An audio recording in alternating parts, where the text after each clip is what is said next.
Hola, mi nombre es Abdiel Okairi Trejo Domínguez y les estaré presentando las preguntas del examen del sistema de endomembranas. Primeramente, comenzaré hablando con la primera pregunta, la cual es ¿cuál es el proceso en el cual se lleva el síntesis de proteínas en el sistema, en el retículo endoplasmático rugoso, más concretamente en los ribosomas del mismo?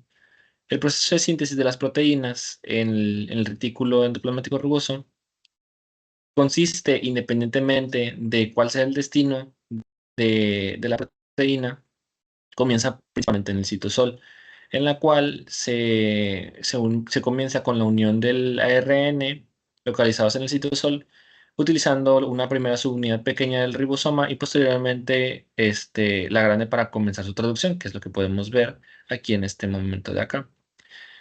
Posteriormente se traducirá el ARN mensajero en una secuencia inicial de nucleótidos a partir de la cual se sintetizan una cadena de aproximadamente 70 aminoácidos, a lo cual llamaremos peptídico señal. Y esta es el destino de la proteína.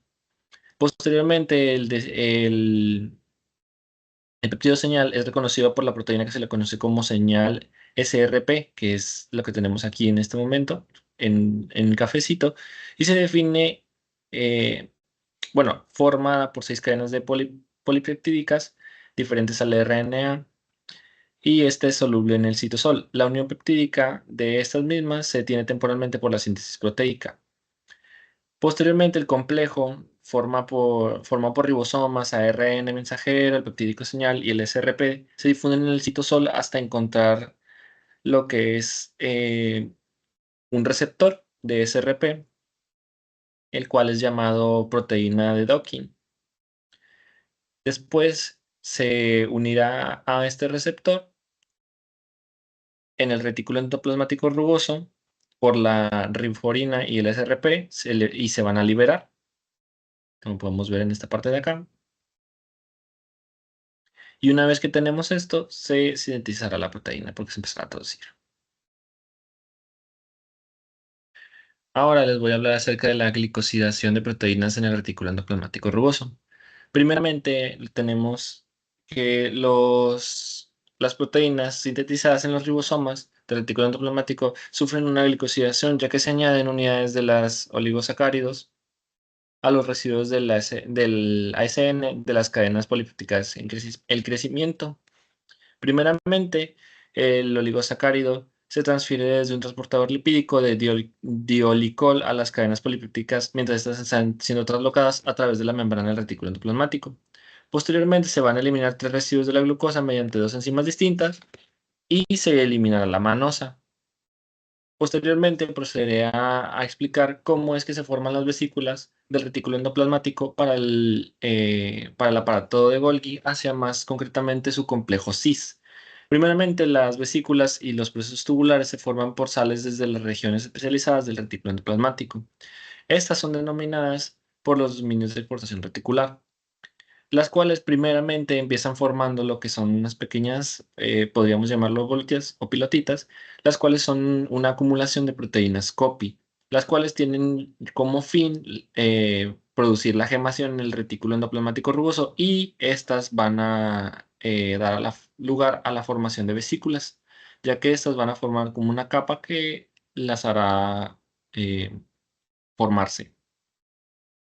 Posteriormente, la vesícula se desprenderá del retículo endoplasmático rugoso hacia el citoplasma y la membrana que cubría a la vesícula, que era la cubierta de proteínas copy, se desprenderá hasta que deje lo que podría ser la vesícula desnuda para posteriormente ser transportada al compartimiento cis del retículo endoplásmico.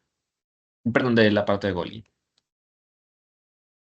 Otras de las menciones, otra de la pregunta que también me estaré mencionando son 5 ejemplos de ECG, o mejor conocidas como enfermedades congénitas de glicosilación, las cuales son las que tenemos en pantalla, que es la PMM2 CDG o la CDG tipo 1A, la cual consiste en mutaciones del gen PPM2 que codifican las enzimas fosfomutasa 2 para síntesis de glicanos en el retículo endoplásmico, lo que puede desarrollar retraso, hipotonia, ataxia, deformaciones esqueléticas, anomalías en la coagulación y en casos severos se pueden observar diluciones multiorgánicas. Ay, perdón. En la ALG6 CDG son las mutaciones del MPI que codifican enzimas foshumanos isomerasa responsables de la conversión de fructosa 6-fosfato en manosa 6-fosfato, lo que pueden provocar diarrea crónica, problemas hepáticos, hipoglucemia, trombosis, entre algunas otras.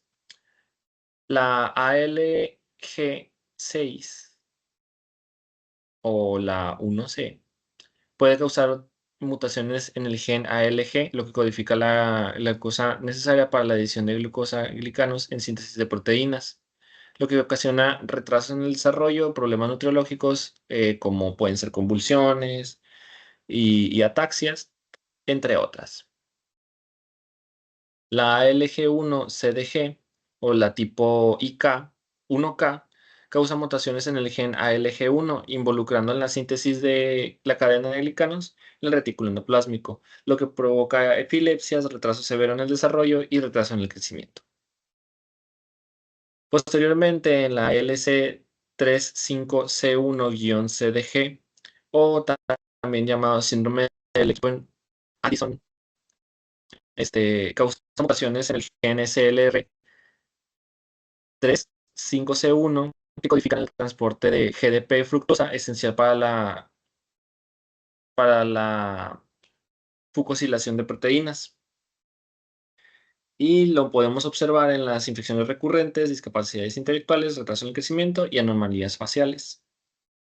Por último, estas son las proteínas que se colocan en la membrana, las cuales tenemos que son las proteínas integrales, las periféricas de membrana, las glicoproteínas y los glicolípidos, las proteínas de anclaje a la membrana y ya las proteínas específicas en la membrana celular. En cada una tenemos unos ejemplos, los cuales las proteínas integrales son las transportadoras y canales, los receptores de membrana y las de adhesión celular. En las periféricas tenemos las de señalización y las estructurales. En las glicoproteínas y glicolípidos tenemos los reconocimientos celular, receptores para patógenos. En las proteínas de anclaje de membrana tenemos anclajes con ácidos grasos y anclajes con un grupo GPI o glicosilfosfatidinosidol. Y en las proteínas específicas en la membrana celular son los canales de sodio-potasio, transportadores de glucosa, bombas de sodio, receptores de insulina, caderinas e integrinas. Y esto ya es todo. Muchas gracias por su atención.